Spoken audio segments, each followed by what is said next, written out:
why you're always exhausted and what to actually do about it. Right, let's talk about energy or energy crashes, because I get this question constantly. Emma, I'm doing everything right. I'm eating well. I'm getting 8 hours sleep. I'm taking my vitamins. So why am I still absolutely knackered all the time? And the answer is you're probably not doing everything right. You just think you are, because most people are chasing the wrong things when it comes to energy. So in the next few minutes, I'm going to explain what energy actually is in your body, why you don't have enough of it, and the 3 things I believe we need to test to figure out what's going wrong. So let's go. Quick pause if we haven't met yet. I'm Emma Voysey, I'm a health coach, and I help women and a few good men who are absolutely done with surviving on caffeine and willpower and vibes alone. If you're listening and thinking, yes, that's me, I'm always one minor inconvenience away from a nap, then yep, this is literally what I help people to fix. There's a link below to book a 30-minute discovery call with me. No weird sales energy, no sign up now and receive a free magic crystal, just a chat to see what's going on and whether or not I think I can help you. Links in the description, it's pinned at the top of the comments. Mikey, be quiet. Come and say hi. Chapter 1, what is energy? So first off, let's talk about what energy actually is, because in the human body, because when you say I have no energy, what are you actually talking about? Here's the truth. Everything you perceive as energy is nothing more than oxygen in your blood. That's it. That's the whole game. When you say I had loads of energy today, what you're really saying is I had lots of oxygen in my blood today. And when you say I'm absolutely exhausted, I couldn't put another foot in front of the other, I don't have enough oxygen in your blood, is what you're actually meaning, because oxygen equals energy and it's essential. Lack of oxygen to the brain means you die pretty quickly. So you could also say absence of oxygen equals game over. So if we want to increase our energy levels, we need to increase the oxygen in our blood. It's really simple, right? Well, yes and no, because there are several reasons why you might not be getting enough oxygen to your cells, and most of them have nothing to do with how much you're sleeping. Chapter 2. I keep picking up these soggy sticks. Mikey's not impressed. Look, I brought you out here today to show you we've had snow. I live in Andorra, in these beautiful mountains in the Pyrenees. And last 2 nights we've had snow. Look at that. Only a sprinkling. We're not going to be skiing on it just yet, but it's so pretty. And in a minute we'll walk up a bit higher. So, let's get back in where you can actually see me. Chapter 2. So what are the tests that you need? So if you're tired constantly, despite sleeping 8 hours, getting a basic blood panel done is the first thing that I'd recommend. And there are 3 specific things I want you to ask your doctor to look at. Number 1, hormone balance. For women, that's a full female hormone panel. That's your estrogen, progesterone, testosterone, FSH, follicle stimulating hormone, and LH, luteinizing hormone. For men, that's testosterone, free testosterone, SHBG or sex hormone binding globulin, and estrogen. And some people are surprised to discover that men have estrogen as well as women, but women also have testosterone. It's not just a male hormone, even though it's thought of as one. Why is this important? Because basically hormones control everything. Your energy, your mood, your metabolism, your sleep quality, your ability to lose excess body fat or not. If your hormones are out of balance, you will be tired. End of story. But sadly, it's not everyone lived happily ever after type of story. It's quite the opposite. 2, glycemic control, blood sugar regulation. This is blood sugar control, glycemic regulation. There's a few specific markers. First of all, fasting blood sugar. How high is it in the morning? HbA1c, that's your average 3-month blood sugar. And fasting insulin. This is one of the most important ones. Doctors often don't test it, but it's crucial. And why does this matter for energy? Because if your blood sugar is all over the place and spiking and crashing throughout the day, you will feel exhausted. And if your insulin is chronically high, that's your insulin resistance, your cells cannot access energy properly, even if you're eating enough food. You could be eating plenty, but your cells are starving for energy because insulin is blocking them from using it. It's like having a deep freeze packed full of meat and fish and meals that you've made in the past. It's already in there to eat. You've got loads of food, but oh God, someone's lost the key to the freezer. Number 3, nutrient deficiencies. Specifically, I want to see vitamin D3. Most people are deficient and it affects everything from mood to immune function to energy. And recently I decided to get some blood tests done and I had to really use my very best persuasive powers to have my Andorran doctor allow me to have the paper for the vitamin D blood test. She just didn't think it was necessary, but it's so important. And DHEA, a precursor hormone that impacts energy and stress response. Dehydropiandosterone. I've probably murdered that pronunciation, but I will put it up on the screen for you to read. B12, essential for red blood cell production and oxygen transport. This is readily available, very readily available from eating. Oh, if you send that off the mountain, I'm not going to fetch it. And neither are you. This is very readily available from eating animal protein and impossible to obtain if you're following a vegan diet. Sorry about that. It can only come from animal sources, in the form that the body can absorb and utilise. These are the most common deficiencies that will lead you to chronic fatigue. And this is the catch. Your doctor will tell you you are fine if you're in the reference range, but the reference range is based on the average population. And we know the average population is chronically ill and overweight and exhausted. Metabolic health in the US, only around 12% of adults are metabolically healthy, meaning around 88 have some degree of insulin resistance or pre-diabetes, type 2 diabetes, metabolic syndrome. So yes, around 90% of adults are walking around with an undiagnosed or untreated metabolic issue. Autoimmune conditions. About 1 in 10 adults now has an autoimmune disorder. Women are disproportionately affected, roughly 70% of all cases. Autoimmune conditions are growing 2 to 9% a year, depending on the disease category. You don't want to be fine, you want to be optimal. So when you get your results back, don't just accept, oh yes, everything's normal, because that's what the doctor might tell you. Ask for the actual numbers and then compare them to optimal ranges, not just normal ranges. Get involved, do your homework. Be part of this. It's your health and it matters. Who does it matter most for? It matters for you. So be part of it. Where is it? Where's your ball gone? Hey? Where's your ball gone? Where's it gone? What have you done with it? Where's it gone? Is it in there? Hey?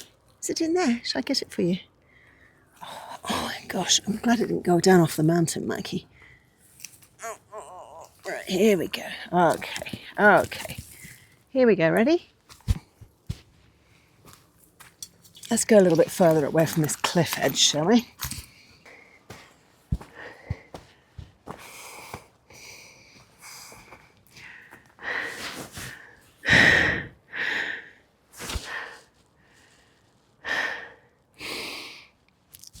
Stop recording. Chapter 3, why exercise gives you energy. So here's something that confuses a lot of people. Emma, I wake up exhausted, I drag myself off to the gym and afterwards I feel amazing. How does that make sense? Because you increased your oxygen. So when you exercise, she says panting as she just walked up a hill, you increase your respiratory rate, you're breathing harder, you're taking in more oxygen. You increase your circulation. Your blood is pumping faster, delivering oxygen everywhere. You perfuse your brain, you soak your brain with oxygen, which is why you feel, oh, well done, mentally sharper and happier after a workout. And you perfuse your muscles with oxygen, which is why they feel energized, and aches and pains often diminish once you've exercised. So these are the reasons why. And pain often diminishes once you've exercised. People who exercise regularly have far more energy than people who don't. It's not because they're fitter in some vague sense. It's because they are literally getting more oxygen to their cells on a daily basis. This is biochemistry. And when I was at school, chemistry was my most hated subject. They made it so boring, and yet now I could talk about it all day long. But then they do always say, don't they, that education's wasted on the young. I think we'd be better off sending children out to work, learn a few life skills, and then let them come back to education when they're good and ready for it. But that's a whole other topic. So If you're tired, the absolute worst thing you can do is sit on the sofa all day long. I know it feels counterintuitive. You think, I'm tired, I just need to rest. But what you actually need is to move. Even a 10-minute walk will give you more energy than lying down for an hour. I've got a rebounder in the middle of my living room. My husband's always tripping over it. and the cats and the dog, they use it as a sleeping platform, but it's brilliant between calls with clients or when I've been sitting down for too long. I just have a 5 or 10 minute bounce a few times through the day, and it really energizes me, and it's a lot easier than rope skipping, which I do intend to do but never seem to get around to it, because movement equals oxygen equals energy. Chapter 4, the real culprits. Right, so beyond the blood tests, here are the other common reasons why you're exhausted all the time. Number 1, you're not actually getting quality sleep. Yes, you might be in bed for 8 hours, but are you actually sleeping for 8 hours? Are you waking up maybe multiple times? And by the way, quick side note here, it isn't normal to just sleep like a zombie for 8 hours. We do go in and out of different sleep cycles, different phases. We have our deep sleep, our lighter sleep, our REM sleep, when we dream, our restorative sleep. And I know this because I've been wearing an Aura ring for a couple of months, and it gives me very detailed information every morning about how my sleep went, which my poor husband has to listen to every morning. So are you tossing and turning? Are you in a deep sleep, or are you in that shallow, restless sleep where you're kind of half awake all night? Or are you jumping up and down to the loo every couple of hours? Are you waking up at 4 o'clock in the morning and then you can't get back to sleep? And then then you do get back to sleep, and then you're exhausted when it comes time for the alarm to go off. Sleep quality matters more than sleep quantity. If your sleep is rubbish, your energy will be rubbish, simple as. Number 2, you're eating crap. Excuse me for not mincing my words. I know, you think you're eating well, but are you really? I spent my whole life thinking I was really healthy because I was really interested in health. And I was always going down health rabbit holes in an effort to find out, when I was younger, how to maintain my weight usually, how to not put on fat without doing loads of exercise. And I never found the answer. And as I got older, then the health issues crept in after 40, the joint pains, I couldn't shift the fat, the shocking sleep, all the things I've talked about in my videos before. But by 50, I was a train wreck. And then it became only about health, over and above fitting into my ever-growing genes. So are you eating real food, or are you eating processed rubbish that spikes your blood sugar, crashes your energy, leaves you starving 2 hours later? Are you getting enough protein? Are you living on toast and pasta or quinoa and brown rice? Same difference. And wondering why you're just tired all the time. Protein is essential for energy. If you're not eating at least around 100 grams of protein a day, give or take, depends on your height and weight, more if you're active or over 50, you are going to be tired. And number 3, chronic stress. Because stress is not just exhausting physically, it's exhausting mentally. And when your cortisol, your stress hormone, is constantly elevated, it disrupts everything. Your sleep, your blood sugar, your hormones, your immune system. You can eat perfectly, sleep 8 hours, exercise every day, but if you're chronically stressed, you will still be exhausted. Believe me, stress management isn't optional, it's essential. And number 4, you're dehydrated. This is a simple one, but most people are chronically dehydrated and they have no clue. I know, I never did. If you're not drinking at least 2 litres of water a day, that's about 4 US pints or 8 or 9 cups of water, then, my friend, you are dehydrated, and dehydration makes you tired. Are you drinking the right kind of water? Does it have electrolytes in it? Do you add salt to your water first thing in the morning, which is brilliant for rehydration when you've been dehydrated for maybe 8 or 9 hours while you were asleep? Dehydration also makes you hungry because your body confuses thirst with hunger, and it gives you headaches. It makes you foggy and it wrecks your skin. Drink more water. Seriously, it's free and it works. And filter it at the very least through one of those jugs, because water companies put chemicals into our water to purify it, and you don't need to be drinking those all day long. And number 5, you're not getting enough natural light, the big one that most people ignore. Your body runs on circadian rhythms, and those rhythms are controlled by light exposure. If you're inside all day under artificial light and your body doesn't know when it's supposed to be awake and when it's supposed to be asleep, give it to me then. You need natural light. You need natural light exposure, especially in the morning, to set your circadian clock properly. You need to get outside within an hour of waking up. Even 10 minutes makes a massive difference. And then get outside again at sunset. This tells your body, okay, day's ending, time to start winding down. And then turn the lights down inside in the evenings. You don't need to live under those bright LED lights all the time. Give it to me then, here.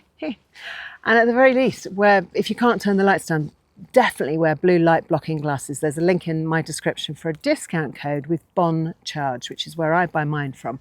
They are really excellent, superb quality, and I've actually found that when I get my prescription put into the lenses by Bon Charge, it's cheaper than going to the optician. Sorry about that, opticians. You can get computer glasses for daytime. If, like me, you spend a lot of time looking at screens. And then you can get red tinted glasses for nighttime. They're not just to make you look cool. They are for when your brain needs minimum light, because after sunset, our ancestors, they went to sleep, or they just had firelight. They didn't have bright lights hitting their brains all the way up to bed. And remember, your eyes, they are the front portion of your brain. They're the outside bit. And if you don't do this, your sleep will be rubbish. And if your sleep is rubbish, your energy is going to be rubbish too. Another quick look at the snow. It's so beautiful. I get very excited when it snows. Oh, here comes a helicopter.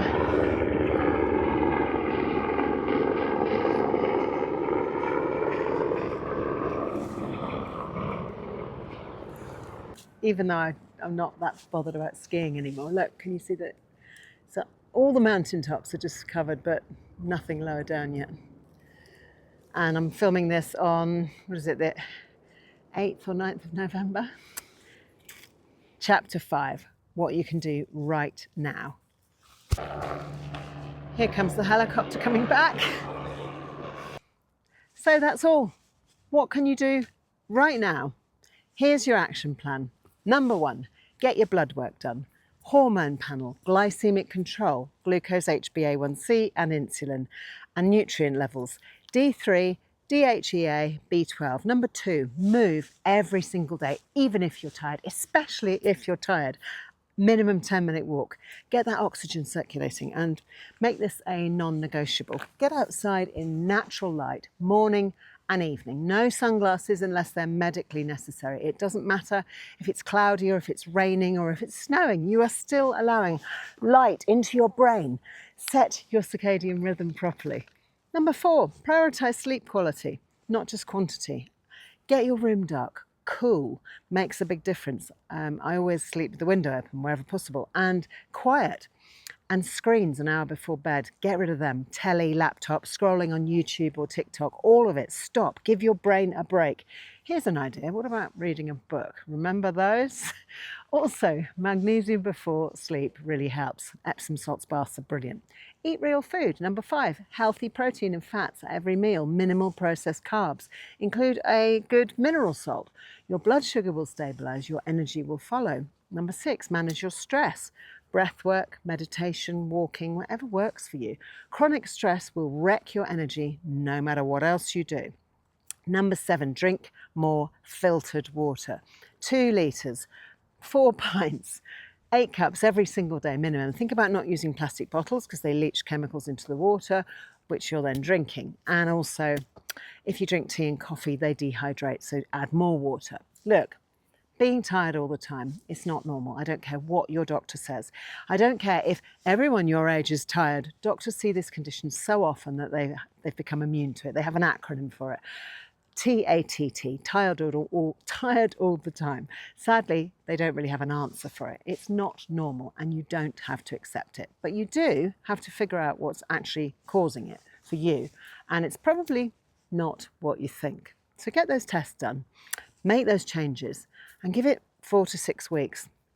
Your energy will come back, I promise. And if you need help with this and you'd like to do a deeper dive, this is exactly what I work on with my one-to-one coaching clients. There's a link in the description and it's also pinned at the top of the comments.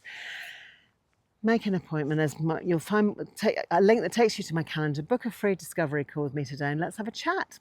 Right, cheerio for now from a chilly Andorra, but the sun's come out. We're lightly dusted with snow. I'll see you hopefully in the next one. If you enjoyed this video, please take a look at one of these two next. And meanwhile, well, Mikey's gone off exploring. From me, I'll see you next time. Thank you so much for watching. Bye-bye for now.